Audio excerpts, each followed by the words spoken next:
Razorback Nation, welcome into episode 41 of Hogs on the Hill, or episode 42 of Hogs on the Hill, your go-to podcast for all things Arkansas Razorbacks. As we dive in, dissect the victories, analyze the plays, and revel in the spirit of the Hogs, episode 41 is brought to you by Homefield. You can step into the legacy of collegiate style with Homefield's premium vintage apparel, embrace the spirit of your alma mater or just your favorite team.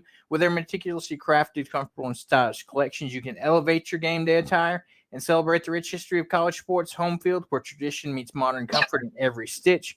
You can use that promo code Variety Sports in all caps to receive 15% off your first order. Go check them out today. They have fantastic Razorback collections for all sports, all seasons. So go check them out. Fantastic stuff. And we'll get started today. And before we start diving into some of the sports things, we just want to take a moment to kind of honor and think about the legacy of former Hogs great basketball player, Big O Oliver Miller, who unfortunately was announced yesterday the passing due to, his battle with cancer. He was out in Phoenix getting treatments and, things like that. And unfortunately, things didn't work out for the best for him. So, lots of prayers and wishes going to his family, his friends, his teammates, everybody that he was close to. We know it's tough to, deal with that type of thing. So wishing the best for them out there. And so you hate to see it. Yeah, like transplant Texan, Big O, was a key staple in that 90s era with Nolan Richardson and kind of getting things started in that era for Arkansas basketball. So all our wishes going out that way to Big O and his family and everything. So with that, thinking about Arkansas basketball,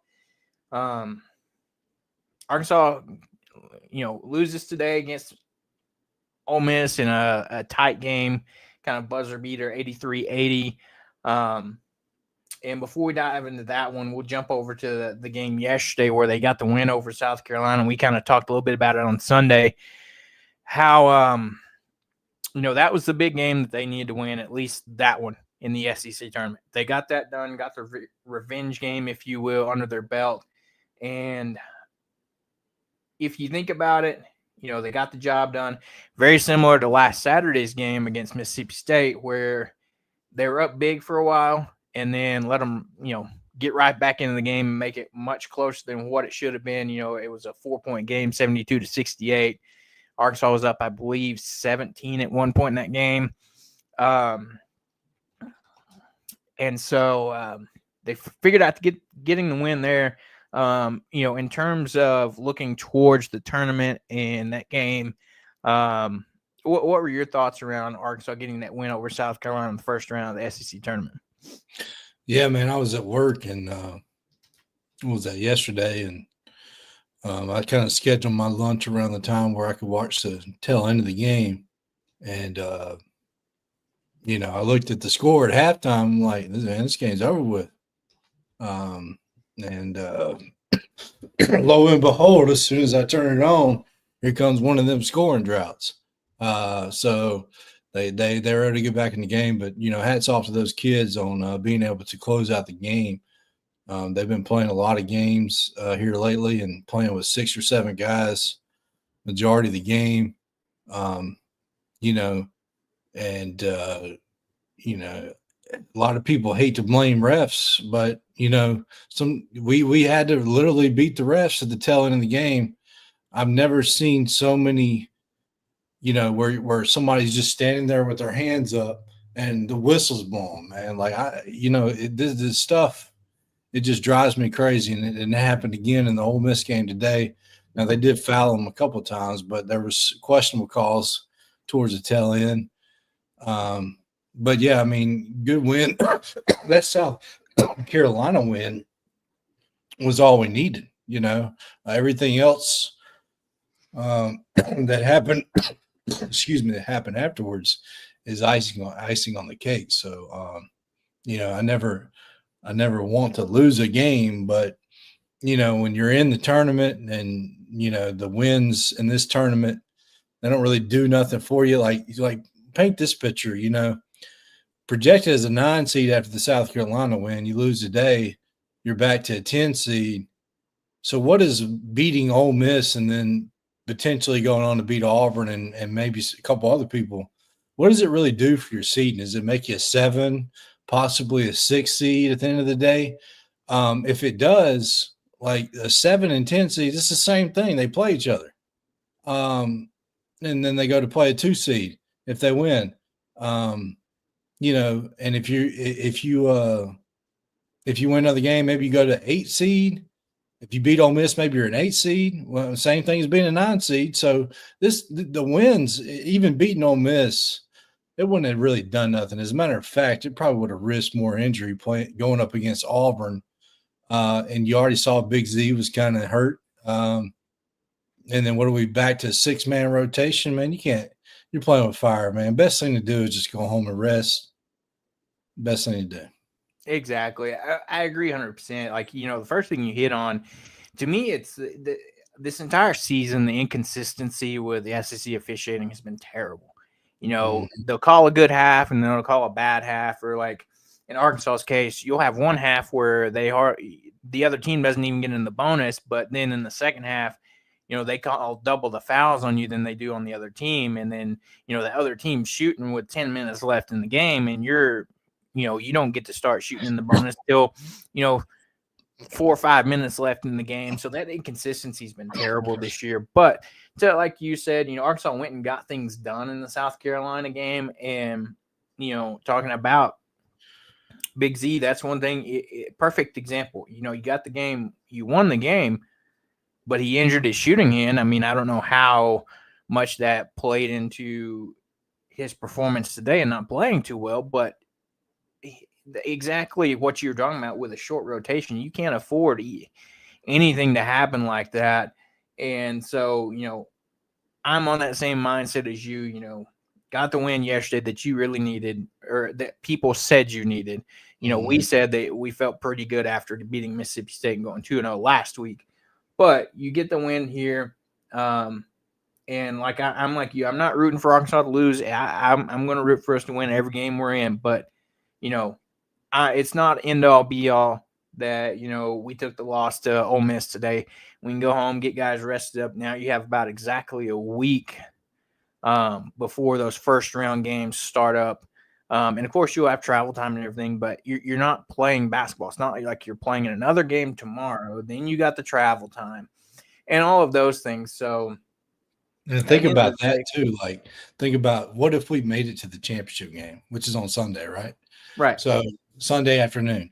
So we made a championship game, played that game, and then the selection shows at 5:00 Sunday night. So you're probably not traveling until after that. Right. They're going to stay in the hotel or whatever, or lobby of the hotel and watch the show. So they're not going to travel until they figure out where they're at in the tournament. And then they get home late Sunday night. And then they've got maybe a day. Yeah, you're probably home maybe Monday, Tuesday, turning around for a flight late Tuesday or Wednesday to travel to whatever site. Who knows where you're going? You could be playing on the other side of the country. There's no telling. Like, it's just not worth it. Like, yeah, it'd be cool to win an SEC tournament and have that on your resume or have it in history. Kind of guaranteeing you're in the tournament, but an expert said this other night on the show I was watching. He was like, these tournaments, can you remember who won the SEC tournament last year? Can you? I bet you can remember who won the national championship. Exactly. See? So, yeah, I get it. Yeah, that's the whole point, Yeah, it'd be great to have that under your belt, but, I'm like Cal, and, you heard Cal say earlier this week that I don't care about the SEC tournament. And it cracked me up because he followed that up with saying, well, maybe that's why we've done so well.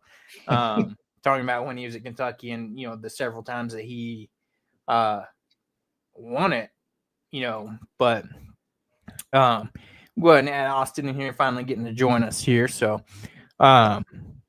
we're just kind of recapping the South Carolina game. We're talking about how, we on Sunday said ourselves that we thought we were in after going 2-0, beating South Carolina or Vandy and Mississippi State last week. Arkansas gets the win yesterday, in which many people, quote unquote, thought we needed to do to kind of solidify ourselves in the tournament. So your thoughts on the game yesterday and the outlook after today's game?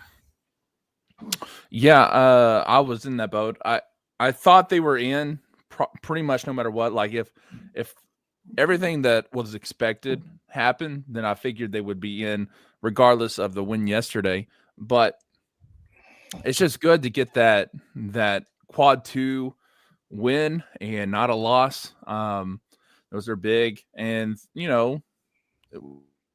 there's still whole tournaments left to go, and there could be a lot of bid stealers. So it just depends on what happens in the rest of the country. But against South Carolina, came out hot. They looked really, really good. They're hitting just about everything. Nearly had a 50-piece in the first half, and then they just kind of went cold. It was almost, I feel like both the games, the one yesterday and today, they were an epitome of what Arkansas has gone through this whole season. And how their season's just gone. You can have the highest of highs and the lowest of lows. Some of the best plays you've ever seen in your life, and then some of the worst decisions you've ever seen in your life. There is no middle ground for this team. They're ride or die.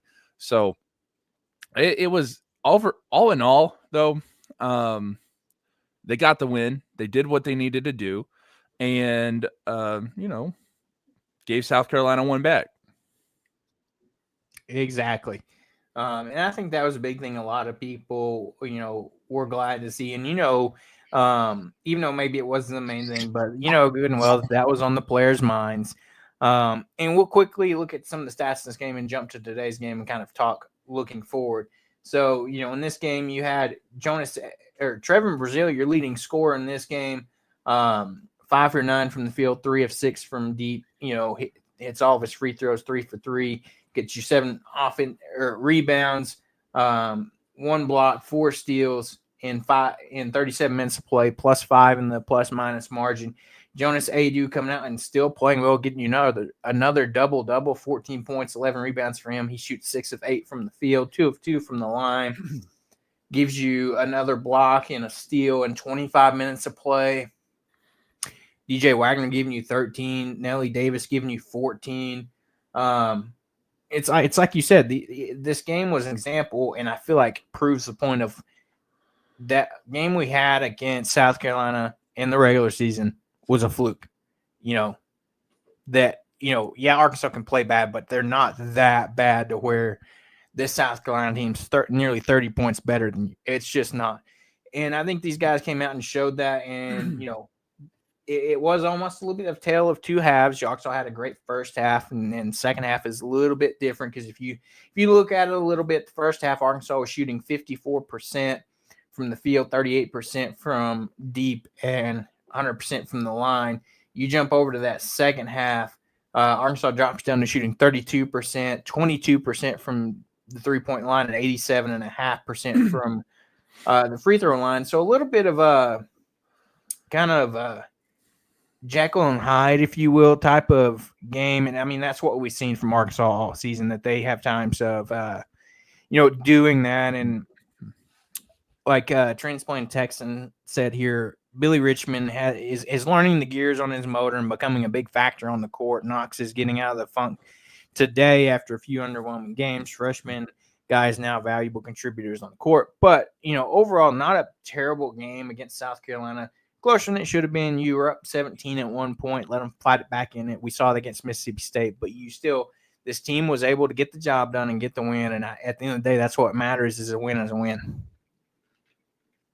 So I will say this, and I'm not someone who blames officiating a lot. Yes, you are. Seriously blames it.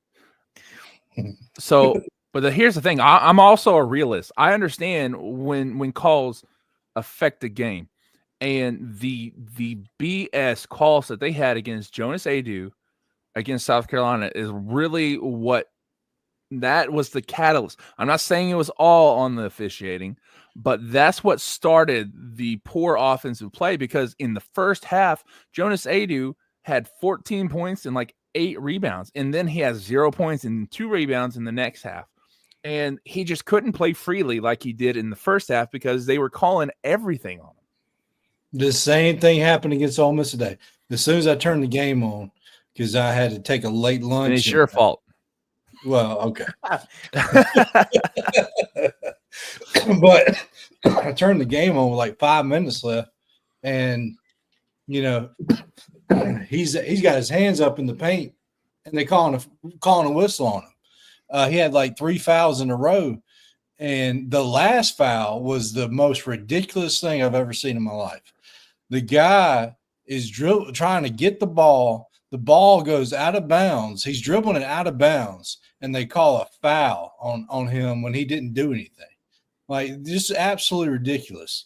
The refs are very whistle happy. I mean, what other sport other than football where you got a play going really quickly? What other sport do you just have your whistle in the mouth ready to call something? Like, the college basketball has a serious issue. The refs are anticipating fouls. They're not even calling what they see. They're blowing their whistle on anticipation. I wish somebody would do a percentage. I don't have the time, and I don't have the basketball referee, background to do this, but I wish somebody would break down games and show a percentage of how many calls are correct. And I guarantee you it would probably be 40 to 60%. So here's the thing with that.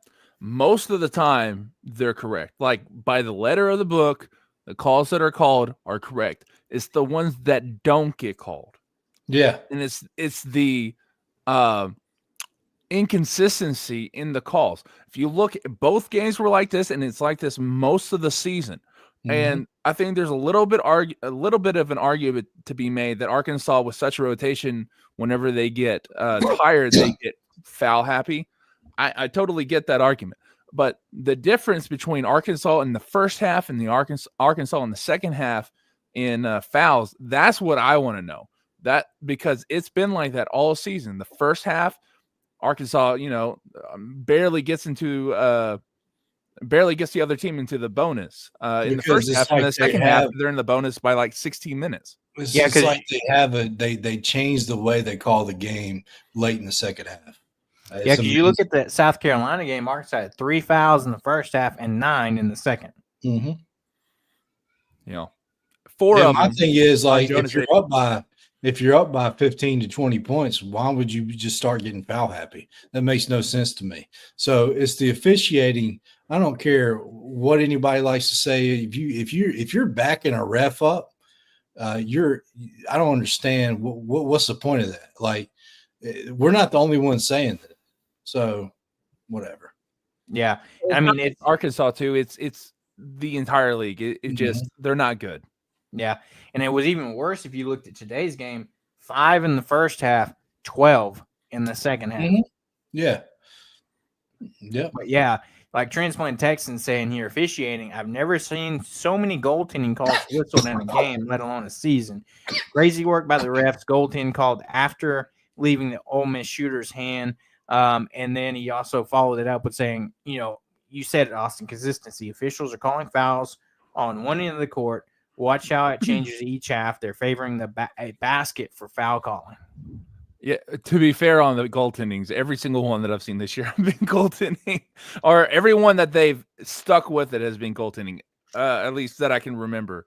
I think the reason why the goaltending is up this year, because I've noticed it too, is that we've got extremely long, extremely tall, aggressive bigs, aggressive in the fact that they want to block shots. That's why they're one of the best shot blocking teams in the country, and they just get a little too happy with it, and they try to get those ones that are right on the edge, and it just happens to be a tad too late. Like I think there was two today for Arkansas, if I'm not mistaken. I was working as well as watching, so it was back and forth. But the thing is, they also called one for Arkansas too, and that was to me, it was a borderline coming down. It was right at the top of that arc. I'm glad it went our way, but yeah, it's just the SEC is uber athletic this year, and a lot of these guys can block shots. A lot of them can get up there to affect stuff like that. So that's just the way it is. But yeah, consistency. I just don't understand why it's like game to game is one thing, but half to half is like you can't play like that. You can't play when the officiating is different half to half. Something else too I noticed, and I didn't get to watch but maybe 10, 15 minutes of both games combined. But Jay Billis, what is his problem? The dude, I mean, he is just cheering like crazy for the other team. I've never heard anything like it. It feeds into the narrative of all these national sports writers hate Cal for some reason. I mean, I had never in my life, and he knows better. Bellis hates Arkansas too. Like it's a double whammy. And I don't know why, other than he played for Duke and Arkansas beat Duke in 1994 in the national championship. And last year. Yeah. But no one really cares about a regular season game. The national championship, that one stings a little bit. True. But I don't know what it is either, because I used to really like Jay Bellis. I did too. He's a knowledgeable dude, but whenever he steps on to the court and watch Arkansas games, he just turns into a douche. Like, I don't know what's wrong. And like the whole, I think he was with who's the guy from Arkansas that no one likes, but I kind of like him. Jimmy Dykes. He was talking about how Jimmy Dykes proposed on the Hog, and he's like, he just said something like, my wife would have left me or something if I'd have done something like that. I'm like, dude doesn't even know. Like, maybe my wife too, because she doesn't really follow sports. Yeah. But I'm saying, if you're an Arkansas fan and you get to propose to your wife on the court or your girlfriend on the court, and she is an Arkansas fan, y'all are going to be married until you're dead. That's what she says. No, she wasn't for me. There you go. Yeah, I don't know what his deal is. Yeah, Transplant Texan said the SEC tournament thrives on a Cal-hating narrative. NCAA tournament thrives on an underdog Cinderella adversity narrative. ESPN salty that they don't have NCAA tournament broadcast exclusivity. Hey, guess what? They're going to have both this year with Cal. Yep. I mean, it's going to be like that's one of the things.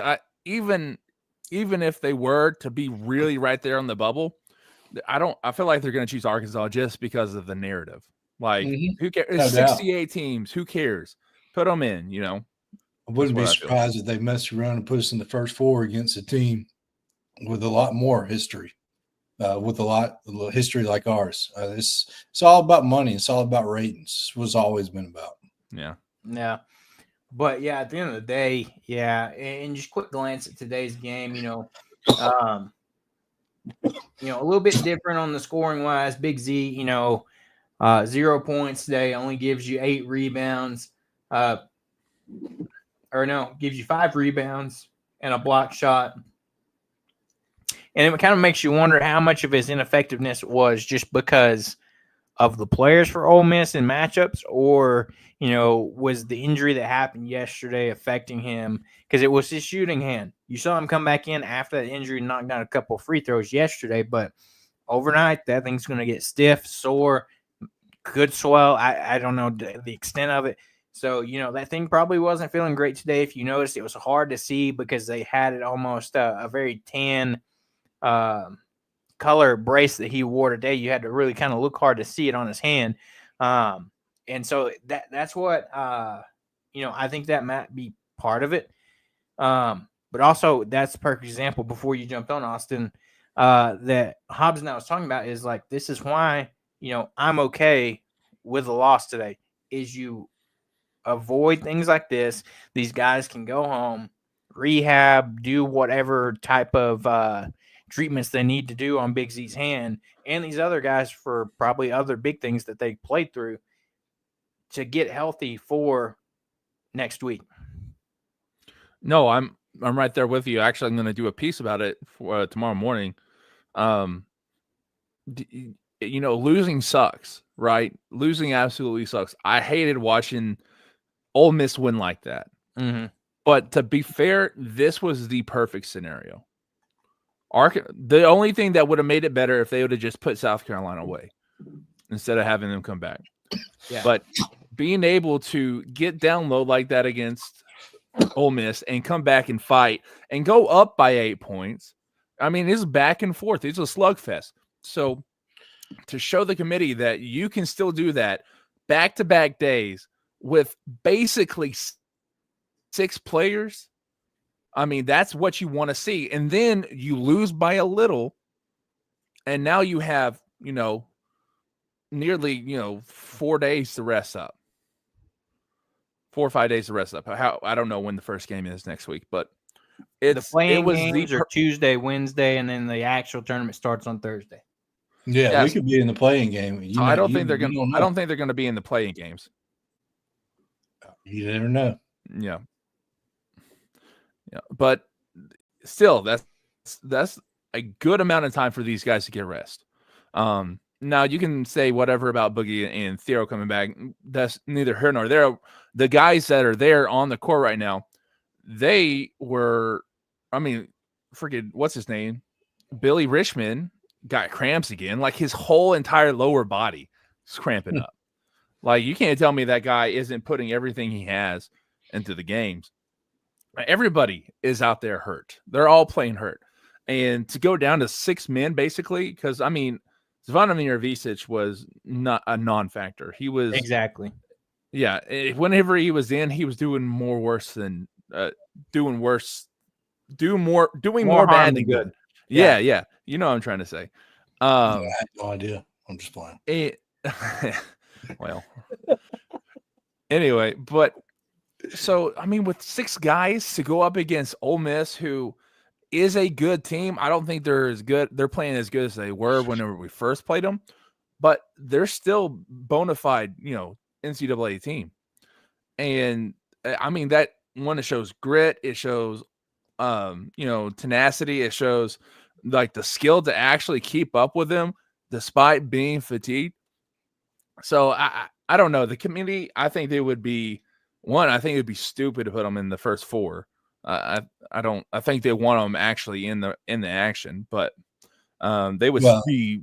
It is action because there's only 2 games on for Tuesday and 2 for Wednesday. Yeah. So I'm not because but nobody's gonna watch them. Well, since they've been doing this, they had Mississippi State play Marquette one year, and they had Michigan State play UCLA, I believe, another year. They're prone to doing this, so. I wouldn't be surprised. Yeah. Transplant Texan said Billy Richmond needs a banana and hydration regimen before that NCAA tournament to prevent those cramps. Yeah. But yeah, and just needs to hydrate. Exactly. 24/7. Yeah, and since you mentioned it, we'll take a look. So I'm looking at the ESPN bracketology by Joe Lenardi that was updated at 6 p.m. Eastern time today. And they've got first team out is Indiana. Last team in is Texas. And Arkansas is in the last 4 byes, along with Vanderbilt, Utah State, and West Virginia. The last 4 in are San Diego State, Xavier, North Carolina, and Texas. So those playing games. North Carolina, really? They're going to put us up against North Carolina in the first 4. Watch what I tell you. So those first 4 games, as of right now, as of 6 p.m. Eastern time, the matchups are SIU, Edwardsville, and Jackson State, 2 16 seeds. 2 11 seeds, San Diego State and North Carolina. 2 12 seeds, Xavier and Texas. And then 2 other 16 seeds between American and St. Francis. Does Xavier and Texas not sound exciting? Does North Carolina and San Diego State not sound exciting? To watch a basketball game on the first day of the tournament? Those 2 over the other. If you didn't watch a game this season, maybe. Well, I'm talking about like names. Oh, yeah. Those are programs that have always done good in the tournament. So, Well, and I think part of the factor, it's like we've talked about not only with Arkansas, but the Cal factor and some of these other teams. North Carolina is a team that has the historical factor backing them up, that they're historically a great program, even though they have been terrible this year. Like if you look at their metrics, terrible, yet they're right here in the last four in. So if you're looking at metric standpoint, basically what the committee is supposed to be looking at, if North Carolina gets in and Arkansas for some weird reason doesn't, that's a problem. Yep. There might be pitchfork and torches in Fayetteville. No kidding. Because, I mean, what this Arkansas team's done, the turnaround and everything, and the metrics, all the quad one wins, it's been, not short of a kind of a dream season, as Cal keeps saying, write your own story, and that's what these guys have been doing. They haven't been giving up. But, in that same bracketology, if you look at it, they have Arkansas penciled in as a 10 seed. They dropped down from a 9 seed where they had them this morning. They've got them, the 10 seed, playing number 7 seed Louisville in Lexington. That's bull crap. That would be bull crap. Hey, that's hilarious. If you're a Kentucky fan, who do you root against, Louisville or Cal? If you're a Kentucky fan, you need to worry about your own daggone team playing there. Yeah, that is true. That is true. That's what they need to worry about. Yeah. But then the matchup would be more than likely Alabama, unless right now Wofford somehow has a miracle game and knocks off Alabama. So you're still looking at a potential matchup with Alabama. And that's the thing that Hobbs and I was talking about earlier too, before you jumped on, was with 13, potentially 14 SEC teams getting in, there's no way you can avoid these teams matching up, whether it be second round or even further. I mean, it's just not. And I mean, to be fair, like, I don't want to be like,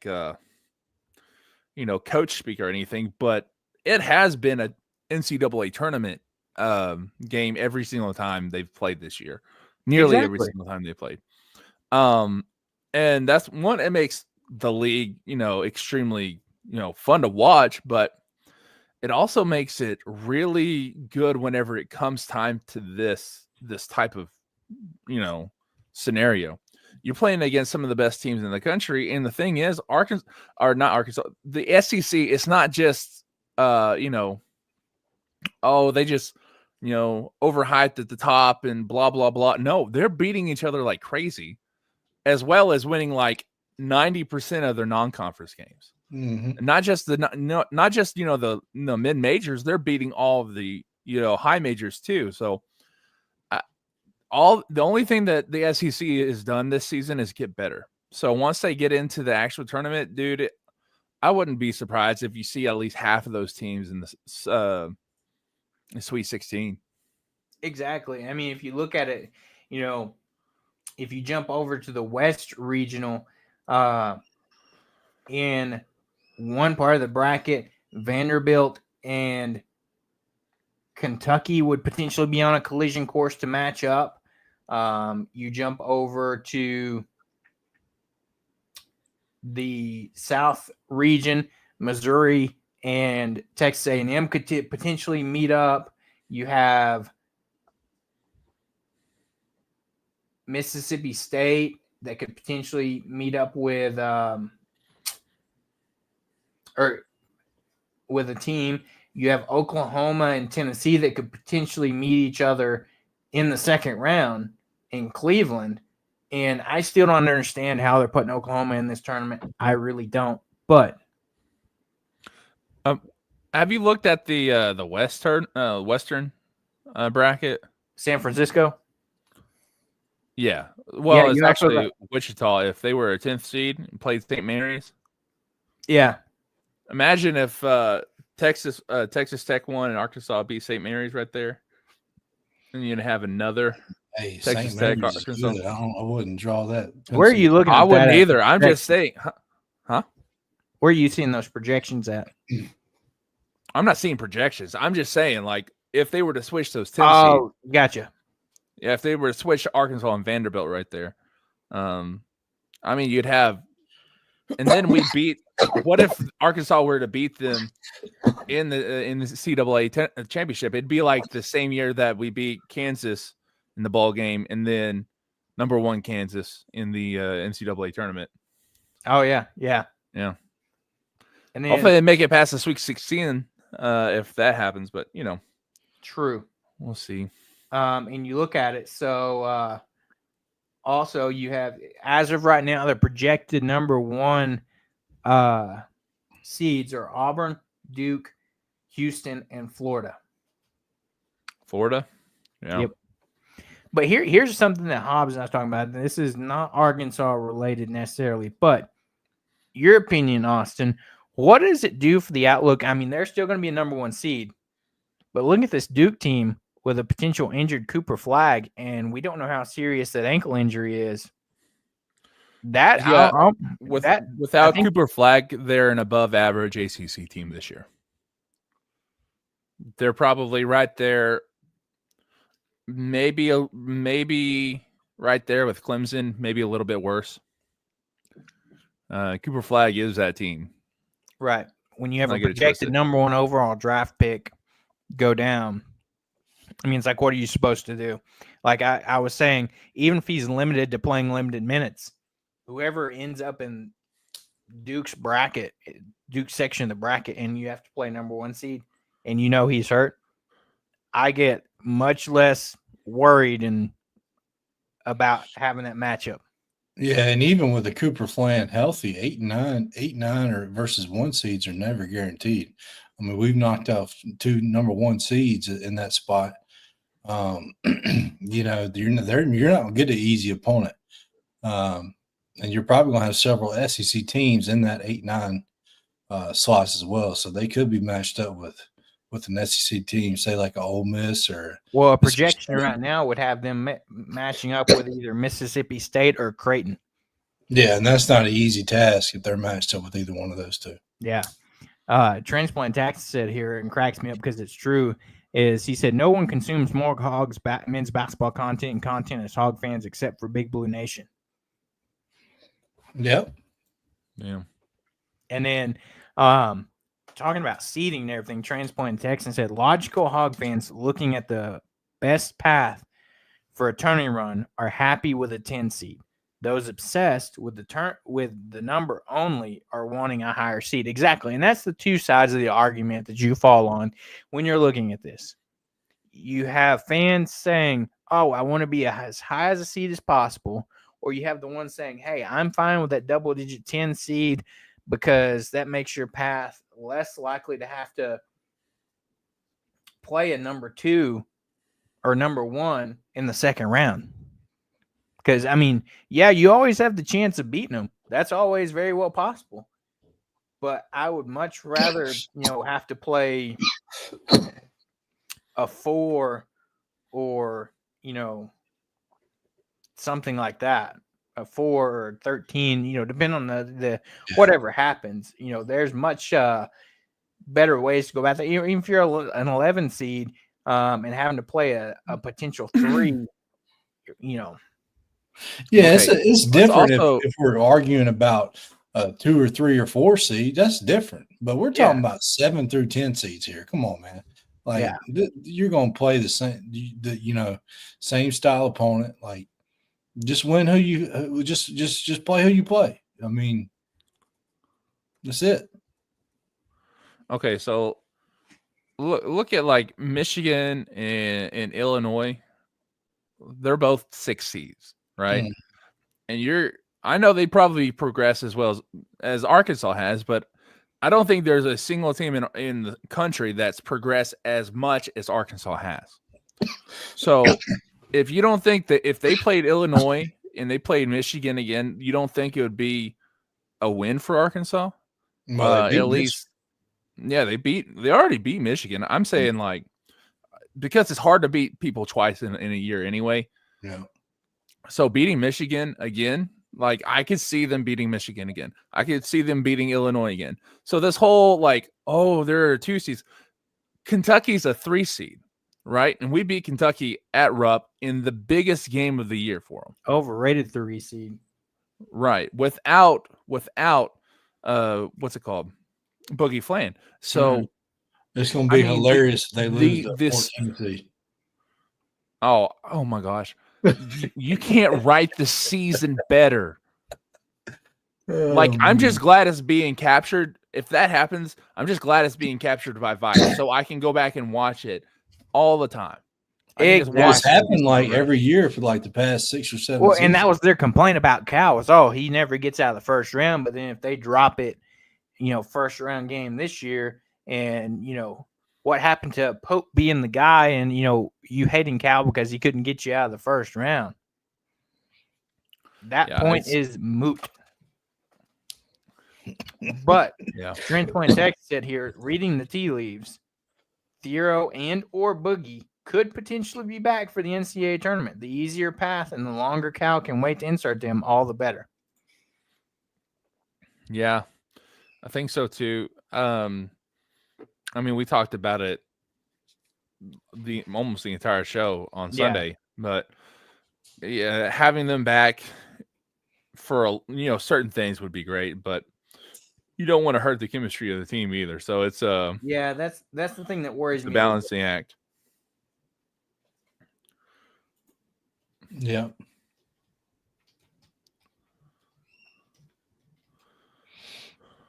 But I'm ready to see who wins.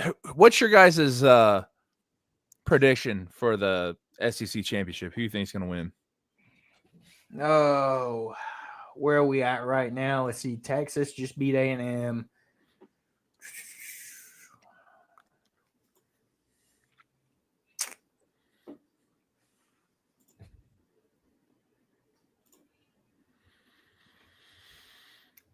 You don't want it to be a team that isn't going to make the tournament.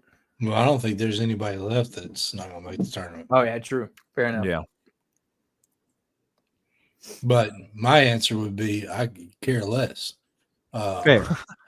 So, and I'm not going to watch a single bit of it. As a matter of fact, I'll be watching more SEC baseball than I will be anything else this weekend. But, if I had to guess, it'd be Alabama or Auburn because they've been the best two all year long. But, I don't think it's going to change the scale. I think by the time they're even playing the tipping off the SEC championship game on Sunday, they're going to already have the brackets made. So it doesn't matter. That's why I'm glad we're going home. Give me Tennessee or Florida. Yes, I got Florida. That's who my pick is. I was about to say, with them working their way up to a 1 seed, there's that. I think Florida's sneaky good. Yeah, they are. They're a lot of people's pick to pretty much win it all. Yeah. But I love how people – this is another thing about this March Madness. People pick champions before the brackets even out. Brackets have a lot to do with who gets the easier path. That's a big time part of it. Yeah. So jumping over, staying in the basketball world, we'll see where Arkansas ends up on Selection Sunday. We'll be doing a type of watch-along show here with you guys. We're going to get something figured out, and we'll let you know as we get closer. But jumping over to the realm of women's basketball, earlier this week, you had Coach Mike Neighbors, him and the university agreed to step down. Arkansas is in the coaching hunt for a new women's basketball coach. And there is some potential buzz that could be actually coming to a close very soon here. First, I'm thankful to Mike Neighbors, for what he did coming to Arkansas, kind of getting it back up a little bit after Jimmy Dykes, him being an Arkansas guy.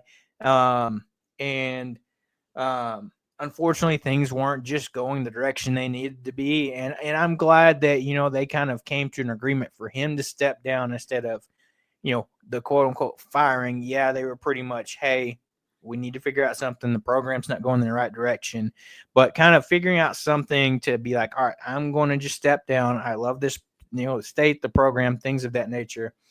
I'm going to step down. Well, that came out, and then the hot name in the coaching search right now for women's basketball, Molly Miller.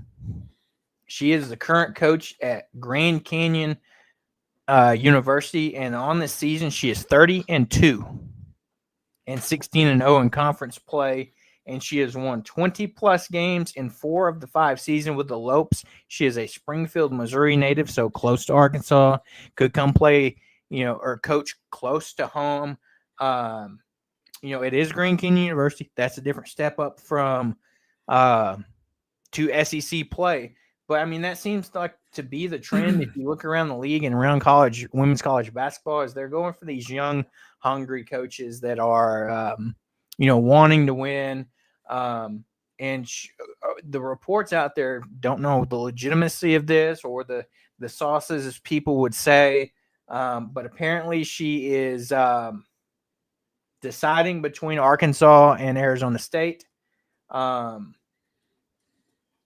I'm hearing potentially leaning toward Arkansas. I hope that's the case, but that would be a great, interesting hire for Arkansas to bring in a young, hungry coach that's had insane success in, her first 4 to 5 years of being a head coach. Yeah, she's really young. She's born in 86, so she's only like 38 years old, something like that. 30. Yeah, 39 this year or something. Yeah, that's I mean, hey, it's a big step up. But here's the thing, Hunter Yurchek, as much flack as he gets, and as much as he's done to really kind of put off Hog fans, and I agree with a lot of it. He has hired some pretty good coaches. And I mean, even Sam Pittman's not his coach, but he's kept him here, so that's on him. But Cal, even though a lot of that was John Tyson, you got Jordan Weaver, and then Weaver, and yeah. I'm not sure if he brought in Courtney Deifel or not. I'm pretty sure he did, because I'm pretty sure she came after Sam Pittman, and Sam Pittman came right before he was the new athletic director. But, I mean, to your point, it's like Transplant Texas did here. He said Neighbor steps down, saves the U of A a buyout, but robs Hunter Yurchek from some positive PR with disgruntled fans by not getting to fire him. Yeah, to a point, but I feel like everybody knows what really happened. Yeah, too. So not every single firing has to be like in your face and make a spectacle out of it. Kind of like Muss left us, but you know what I'm saying. It was what was it? That Muss Bus commercial that they had, and he turns around, he's like, "You're still here?" That was something. Yeah.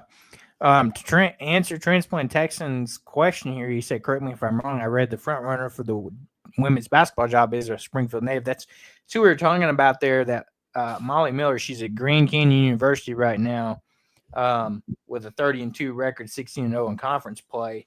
But it's like, some people are saying within the next 48 to 72 hours, they expect her to be named the coach unless something crazy changes. We'll take that with a grain of salt because you don't know some of the legitimacy of that. But, if it is, good for Arkansas by, somebody getting their first SEC job, it's probably not logistically, you're talking about not a huge probably contract. They probably have some built-in incentives. So, I mean, there's nothing wrong with that. The other potential name thrown out there that I don't know if it ever happened. I don't even know if there's even steam to it, but people were just speculating names that would be cool for Arkansas to hire. It was Chelsea Dungy. If that name sounds familiar, she was a former Arkansas Razorback player that's currently coaching in the WNBA as an assistant coach.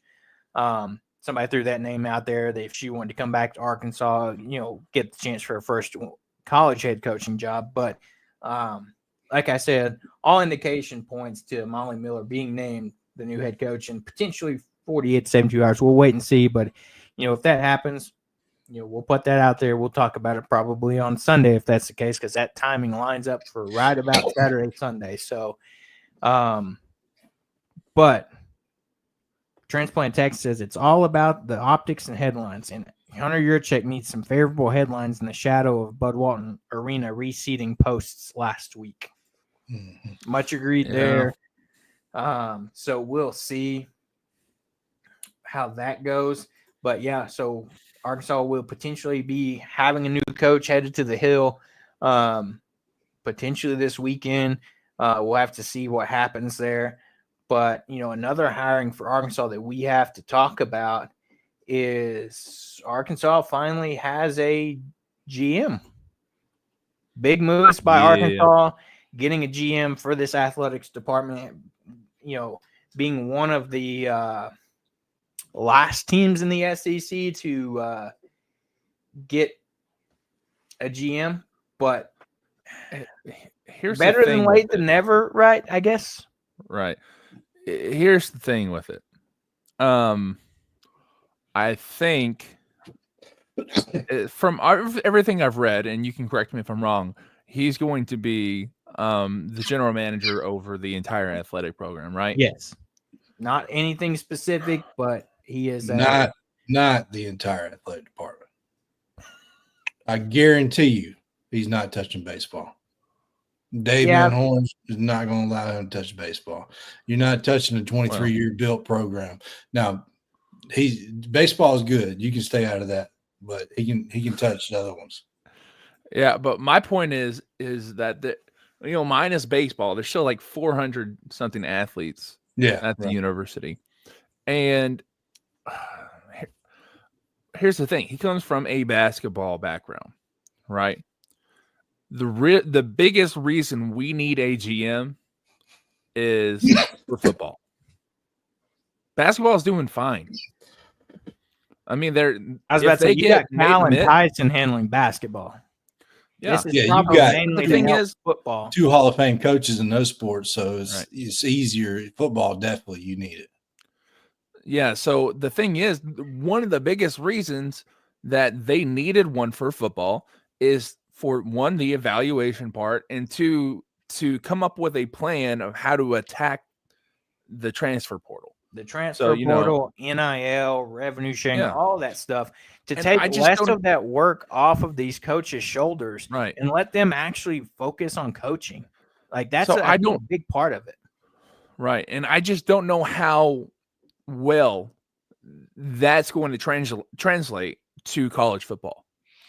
So I'm a little worried that they kind of made the wrong move, not going with a football specific GM. And the thing is not saying that they won't have some guys that are under him too hired, like a vice general manager or whatever you want to call them, assistant general manager that helps specifically with just football and one helps specifically with just basketball, like the revenue gaining sports. I hope they do something like that, but an overall for all 400 and something athletes, I think it's a little much and not really going to help all that much. Yeah. So yeah go ahead, Hobbs. We can go on and on about football and how broken it is right now, based on the NIL and not really being regulated. Like the transfer portal is out of control. You can just hop in the transfer portal even though you're in the playoffs. That's just ridiculous to me. But it's good to have a GM now to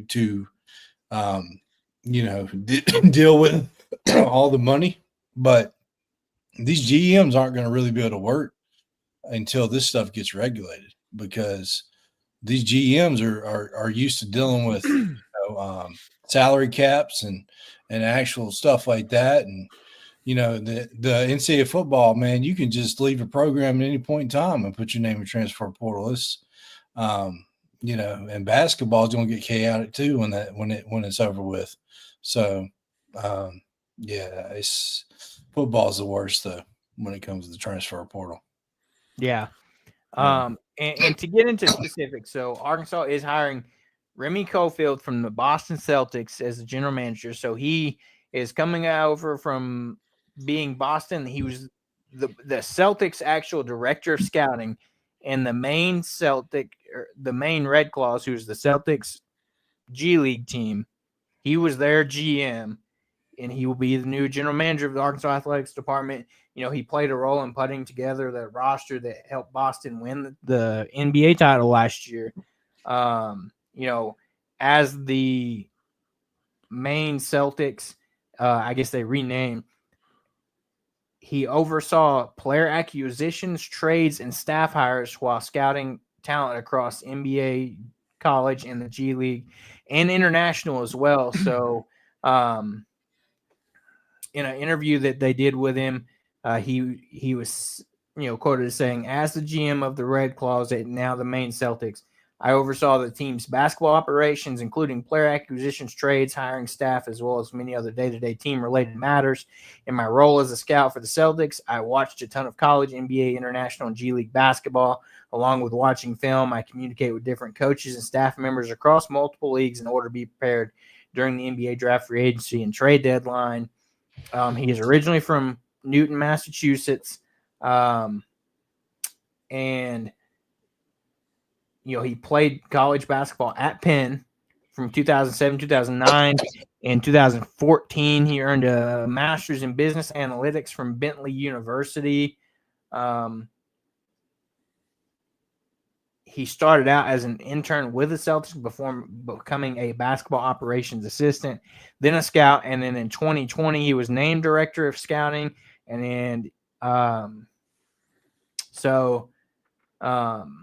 he's coming in to help out the Arkansas program, hopefully take some weight off the shoulders of these coaches. And a quote from Pittman said, "The portal opens April 15th. Here we are sitting, it's March 13th, and we have him coming in."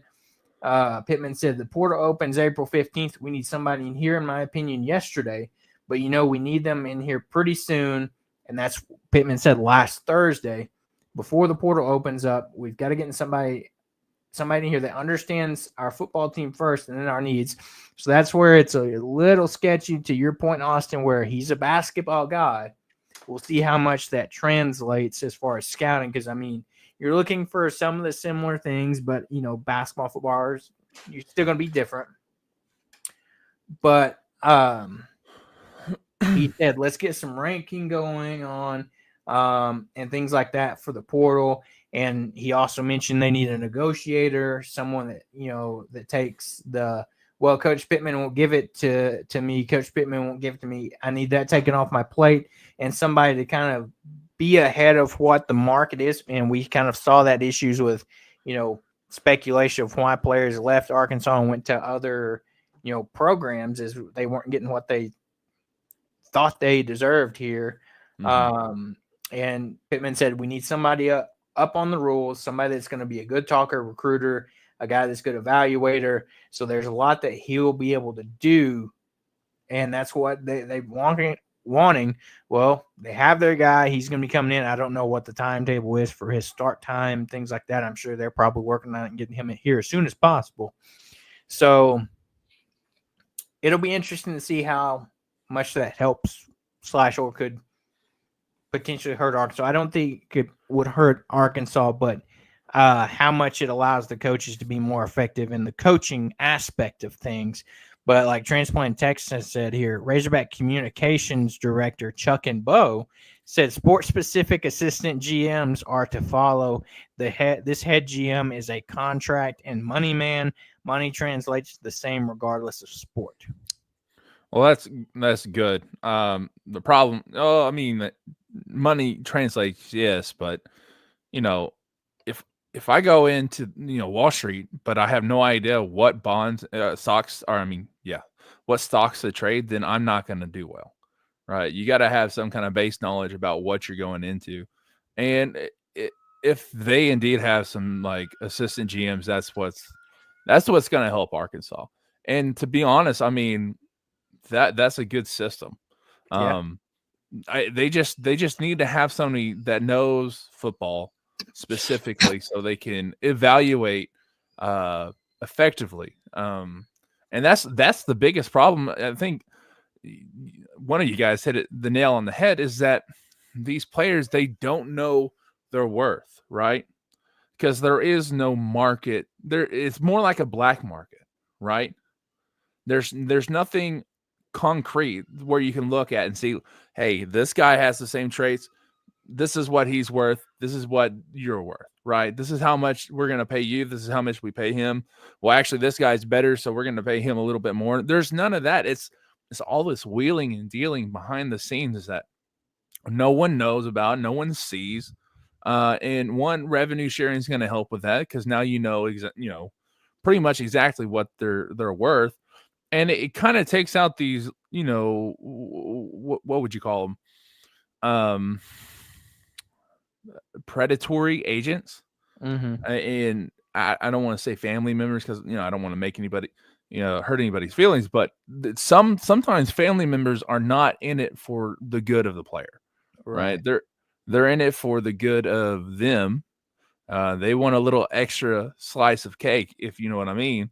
So they're pushing them to get the bag, and not necessarily where they need to go to be a better player, to grow as a student athlete, and then maybe go play in the NFL or the NBA or the MLB one day. And having that concrete, first you got to have people like GMs to have that concrete example of what the market is and what your value on the market is. So I think this is good. This is a good step. It's a good step forward. Not sure if he'd want to be an assistant GM at Arkansas, but I know a guy that just retired from Fox that has some Arkansas ties. It would be a fantastic assistant GM for Arkansas football. For who are you talking about? Jimmy Johnson. Exactly. Oh, yeah. That's who a lot of people were talking about being the GM, like just straight up GM. That would be fun. I was about to say, he has the Arkansas ties. Him, Jerry, played at Arkansas together. If he wanted to be a low-key kind of, role, come in, stay around the game, come back to Arkansas, that would be interesting to be a move to make, but highly doubt that's happening. But the storyline of that would be really cool for him to come back to where he got to start playing, and then he had, coaching here, and then things like that. Talk about having an inside, inside guy for Jerry Jones' wallet. That'd be fun. Yeah. But yeah, so we'll see what progresses with the potential assistant sports specific GMs, things of that nature, and we'll have to see what that is and what's going on with that. But as we kind of jump over, Arkansas baseball gets its SEC opening weekend started this weekend. We've already got news that tomorrow's game has already been moved up to 2:00 due to pending weather in Mississippi around the Ole Miss area. It stinks because I think, like most people, we're all going to be at work, except for you, Hobbs. You're going to be off tomorrow, like you said. But yes, series starts tomorrow, and I tweeted it out earlier, and we kind of talked about it and hit it on it Sunday too, where it said don't be surprised if you see a potential change in the rotation. Well, we have that. You saw a flip between Zach Root and Gabe Geckel. Zach Root is going to be your Friday night starter this week. Gabe Geckel switched to that Saturday role. And we'll see what that does for this team. I'm not worried about Zach Root. I'm more interested to see how it affects Gabe Geckel. Does it take some pressure off him? Does it allow him to kind of come out there and pitch the way we know he can pitch? And that is being a pretty good pitcher. You know what to expect out of Zach Root, a dominant, nasty left-hander that has a great mix of pitches that just comes out there and gets outs. Yeah. So we all kind of saw this rotation changing, kind of hinted at it a couple weeks ago after the Charlotte game Geckel had. which, you know, props to DVH for, trusting Gackle to be the ace pitcher to start the year. He just maybe just like you said, a little bit too much pressure right now on him. So we're going to the veteran guy that's been dominant so far, and I really like having this flip flop because it gives you left-handed pitcher to right-handed pitcher back to lefty for the series. So the lineup can't really get too comfortable with seeing one side. So that's always been a big thing for me. And a lot of people are just not a lot of people, but there's some people on Twitter that are kind of giving up on Gackle. They said, "Oh, we need to get moved back to the bullpen." So let's remember that this is still an amateur sport, and he still is wanting his guy to play professional baseball, and he is still projected to be a first-round pick in next year's draft. So he needs to develop as a starter. Now, that's not to say that if he continues to struggle that he won't get moved to the bullpen. I'm not saying that. But he's going to get every chance he can have. He's only had one bad outing. Let's pump the brakes a little bit. The ERA is kind of inflated because of one bad outing in Charlotte. I said it on the stream after the series that I thought he should have got taken out earlier. So it's a little bit on DVH that his ERA is what it is. So, yeah, he's going to be better. The guy's too good not to be better. But yeah, I like the rotation we have. There's some folks that said Colin Fisher should start Saturday. The problem with that is you would throw 3 straight lefties, and that's just not – you don't see teams doing that. They're not going to do that. And, having Fisher out of the bullpen, say, after Gackle, might be really good combo, righty than lefty. Not to mention Fisher also started the midweek game as well. Right. So, that too, and which I'm sure he's going to pitch again this weekend. Another thing that I talked about, you just mentioned the game getting moved up Friday to 2:00 because of the weather, and I'm here in Mississippi. We're under the whole state's under tornado watches and severe weather watch for Saturday. So I don't think they're going to be playing on Saturday, which means that we may be playing a doubleheader on Sunday, and that may run into the selection show now that I think about it. So that's what sucks about it. We're going to have a lot going on Sunday, but hopefully by that time on Sunday when selection show comes on, we'll have already won the series. But that's a big task for playing on the road. But I'll say that our rotation, I like it. Another reason this move was made is Ole Miss has a pretty good Friday guy. So don't expect a high-scoring game tomorrow. These two guys pitching are really good. They're both probably could be first-round picks this year. So it's going to be a dogfight tomorrow. Yeah. It's going to be interesting to see how that pans out. I like it. Like I said, and if you think about it for Zach Root, this isn't anything that's necessarily going to be new to him. If he would have stayed at East Carolina, he would have been starting on Friday nights anyway. So, I mean, this is an easy role to kind of shift this guy into. I mean, you have nothing but confidence in him with what he's done this season. And so I'm excited to see how this rotation shifts out.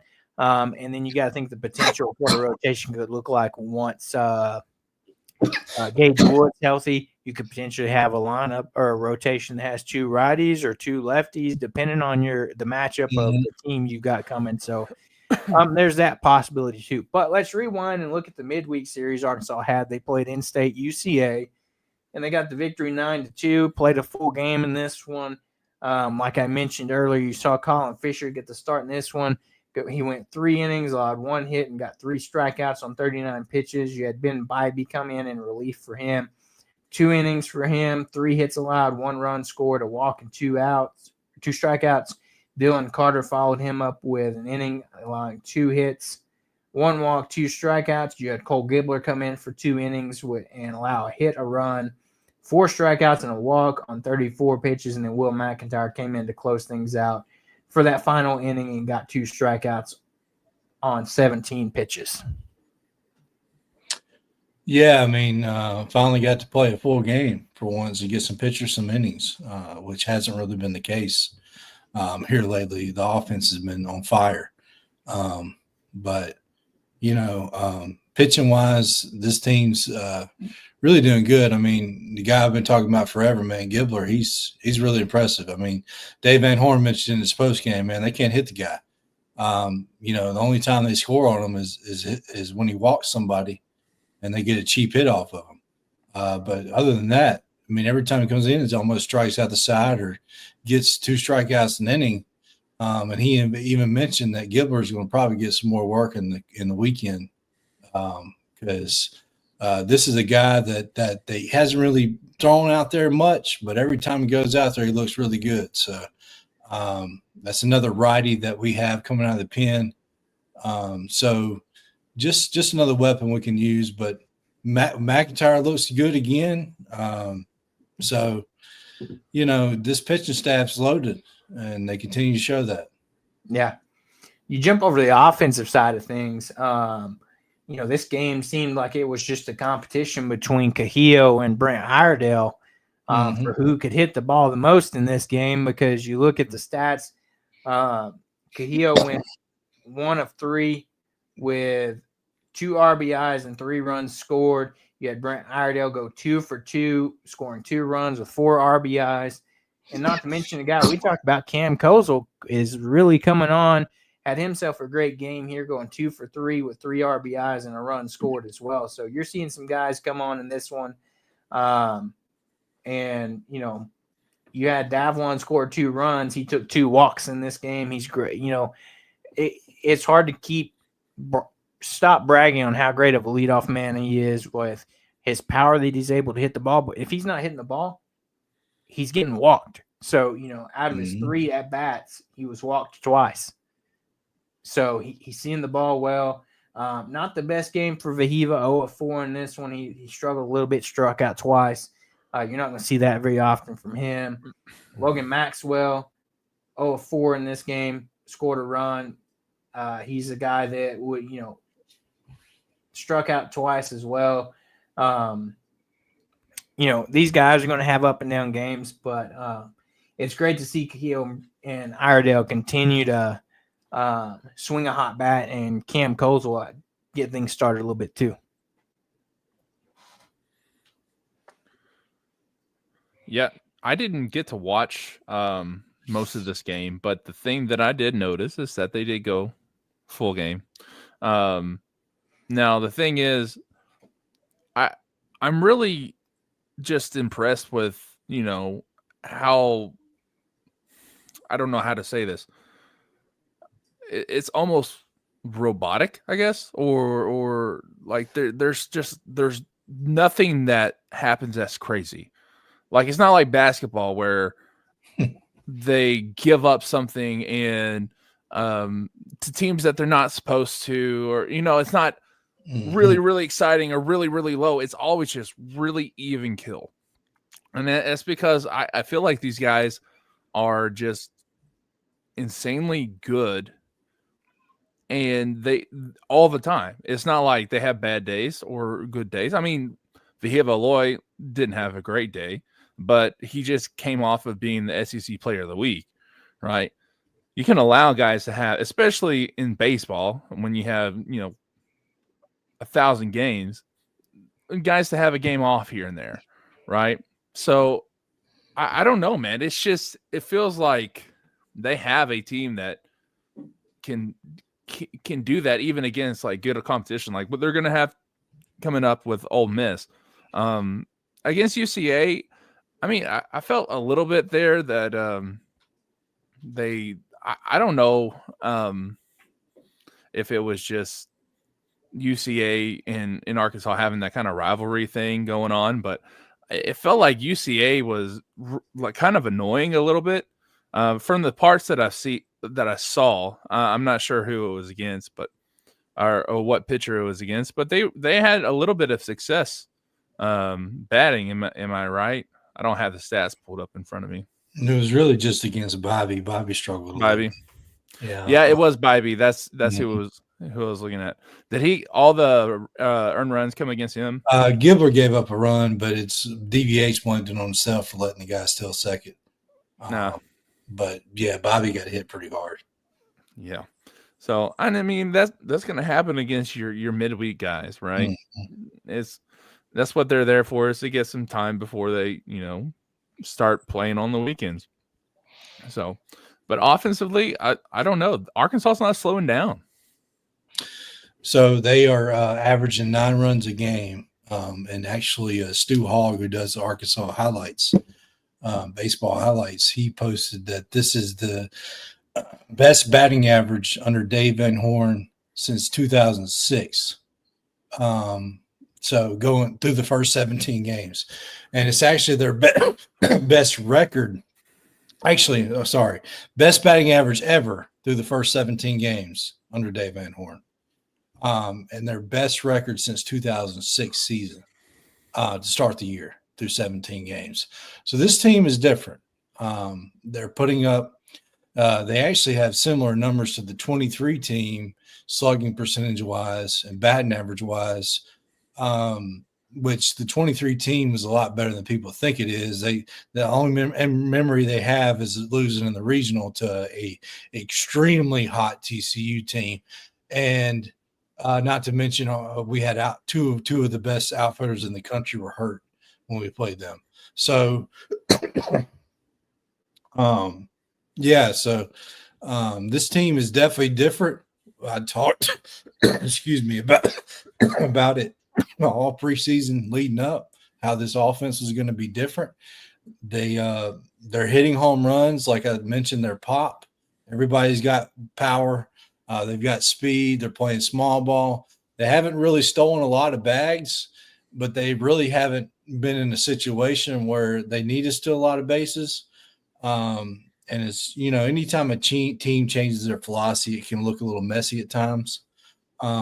But it's only going to get better as the season goes. The competition is going to get better, obviously. But yeah, Austin, you talking about how it's even kill easy in baseball. You're gonna be nervous wreck sometimes. Now we're about to play in the SEC, so you're gonna have some close games. It's gonna feel like it's every pitch is do or die. These games get a little nerve wracking. Well, I was talking about more or less against teams they're supposed to beat. Oh yeah. And that's another thing. We're not losing to teams we're not supposed to lose to. We're beating them pretty good. Like if you look at Ole Miss, our opponent this weekend, they played South Alabama and got absolutely demolished. Lost 14-5. Everybody's coming like, oh, it was midweek pitching. Okay, well we pitched midweek pitching too. You don't see us getting beat like that. So. Plus, your regular starters are still playing, other than maybe your weekend rotation of pitching. That's what I'm saying. I mean, we had 2 freshmen in the back of our lineup in the midweek game. So, yeah, it's, that's one thing why Arkansas has been able to win 40 straight games 7 years in a row is because they handle the midweek. Yeah. We don't lose many midweek games. No. And, jumping forward a little bit, we talked about it a while ago, and you kind of hit on it. Arkansas, looking at the Friday game, will be facing probably one of the better Friday night starters, not only in the SEC, but probably the country right now. Yep. And Ole Miss is Hunter Elliott. He's coming off of being named National Pitcher of the Month in February. His last start, he allowed 4 runs, but those are the only runs he's allowed in his 4 starts. His ERA is a 1.86, and he's recorded 25 strikeouts and 19 and a third innings. He's also kept guys off base, only issuing 11 walks and holding hitters just to a .177 batting average against him. Yeah. I mean, this dude's ridiculous. He's really good. So let's not all freak out if it's a low-scoring game tomorrow, and if we lose a close one. It's not the end of the world. This is why baseball plays a 3-game series. Exactly. Another guy to watch out for Ole Miss, kind of previewing this series, is Hayden Federico, the freshman standout for Ole Miss. He enters this weekend reaching base in all 13 of his first collegiate games that he started, and he's a guy that is, you see a lot of teams have great freshmen. He's one of those for Ole Miss that he's put up some numbers for them so far. When you look at it, these two teams have faced off 76 times in history, with Arkansas holding a 40-36 series record. Most recently, Arkansas swept Ole Miss last year and are currently on a 4-game winning streak into this head-to-head matchup. So, I mean, it's going to be a fun series to open up SEC play this weekend. Yeah, I mean, and to do it on the road and first time in like 6 years, is that what the 9 years? 9 years. Wow. Mm-hmm. Talk about getting favorable. I didn't think it'd been that long either until Stu Hawg mentioned it today. That's crazy how long it is. Yeah, to think that this is the first time in that long time, in that span of time, that Arkansas hasn't opened up conference play at home. But there's pros and cons to it. The pro is we get to end the season at home against Tennessee and don't have to go to Tennessee. And there's no other team I'd love to beat more than them. Talking about a team that just thinks they're all that because they won one championship and they have a play in a T-ball field. Get out of here. And also a team that doesn't ever beat us. We own them. But con is to it. We got to go play here in Ole Miss to open the weekend. So it would be a huge win to win the series. It's going to be tough though. It's a tough task ahead. I was about to say we've seen this team, or not this team, but Dave Van Horn, navigate things like this many a times. And I'm not too worried. It's going to be a tough series. Like you said, you can't count anything in the SEC, especially how loaded it is this year. But going into battle behind DVH, I'm not going to pick against him very often, especially as a Hog fan, not at all. But, around the country, you don't want to go against Captain Dave Van Horn there. No, and the thing is, Arkansas, sure, dude is a good pitcher, right? Okay. I'm not trying to be cocky here, but Arkansas has a really, really good batting, offense. And the thing is, Arkansas has a good bullpen too. So they might not win, but I feel like they might have a decent shot hitting, maybe the high single digits.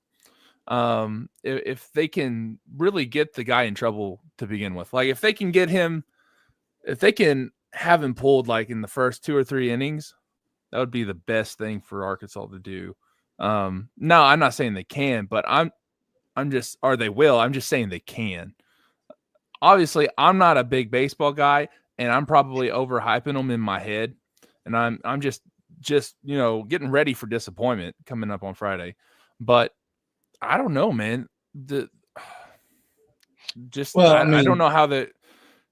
You said, we've got a pretty good pitcher on the other side too. So it's it'll be one of them classic pitching duels where one swing of the bat changes the game. So which is a lot of cases in pitcher duel where one swing of the bat is a difference maker, which that's very likely to happen tomorrow. But the thing is, I feel like we have a lot more of those single swing difference makers than Ole Miss does, though. Mm-hmm. Like all the way down the lineup.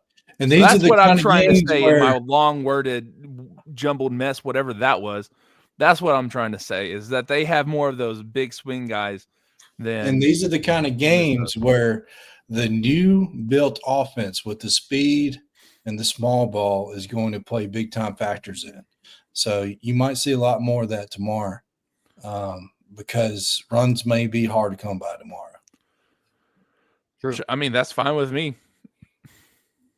Yeah. I'm fine with just singles. I was about to say, as Austin likes to let it be known, just hit singles. So, but also, when you turn the script on that, one swing of the bat changes the game. So you hit one ball 400 feet with a runner on, 2 runs. True. Yeah. So it's going to be fun. SEC opening weekend. There's a lot of good matchups across the SEC as well, if you look at it. But, Arkansas getting first pitch 2 o'clock. That Missouri LSU matchup, this should be a good one. Good one by, you mean Missouri getting blown out? Oh man, I'm thinking about we got to go play at Ole Miss and LSU gets to open with Missouri at home. It's like, man, I know we get to play Missouri, so I mean our time's coming, but it's like another mid-major team. Yeah, it's at the point now where if you lose one game to Missouri in your weekend, it's a loss. It's a bad weekend almost. Yeah.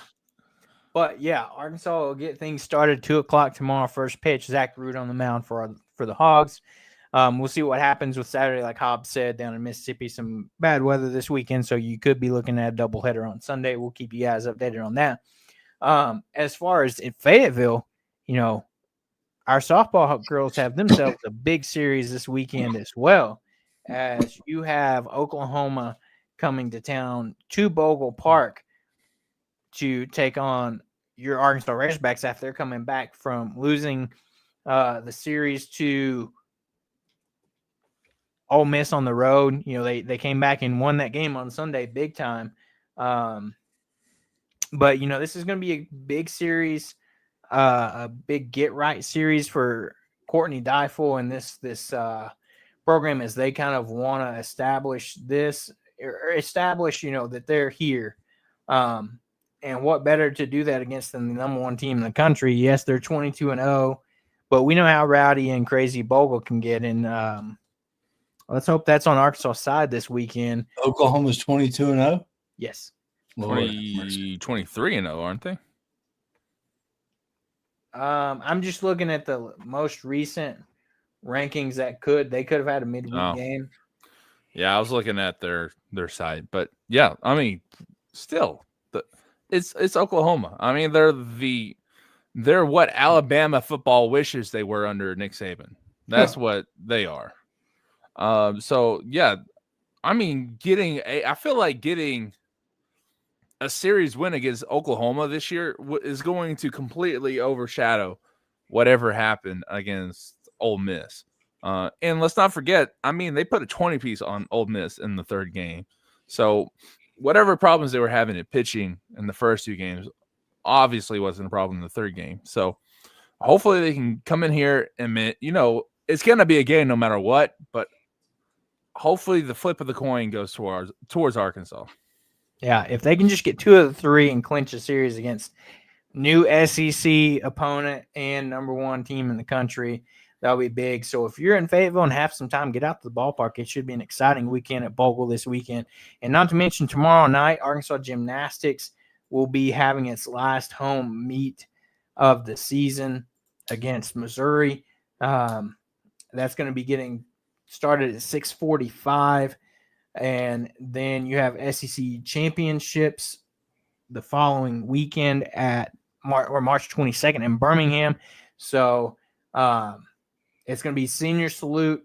It's kind of senior night, if you will, for the Arkansas Gymnastics team. So get out there and go to some Arkansas Gymnastics as well.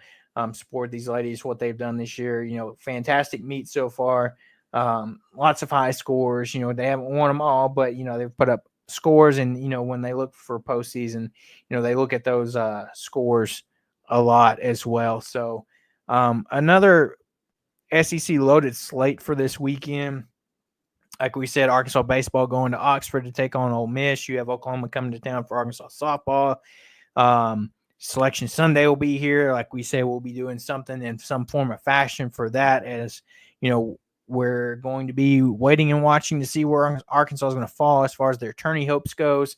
Not a ton to talk about. We may hit on it next week or on Sunday a little bit as we're watching some Selection Sunday show. But Arkansas spring football has gotten themselves kicked off and off and rolling, and we'll give you some updates there, as there's not a ton going on with that right now, as they just got things started early this week.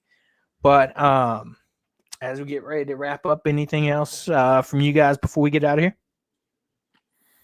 No, I think I'm good, man. Awesome. Well, don't forget to like and subscribe to the show on YouTube. Spotify, Apple Podcast, anywhere you find your podcast. Hit that like and subscribe button. That helps us out a lot. Hit that bell on YouTube if you want to be notified anytime we are going live or we put out an episode or whatever it may be. But until then, everybody have a great weekend. Get ready to watch some Arkansas baseball, some selection show, and we'll see you guys on Sunday as we watch along with you guys to see where Arkansas is going to end up, what region they're going to be in, who they're going to face, and kind of start breaking down that matchup a little bit. So until Sunday, everybody have a great Friday, have a great weekend, and we'll see you then.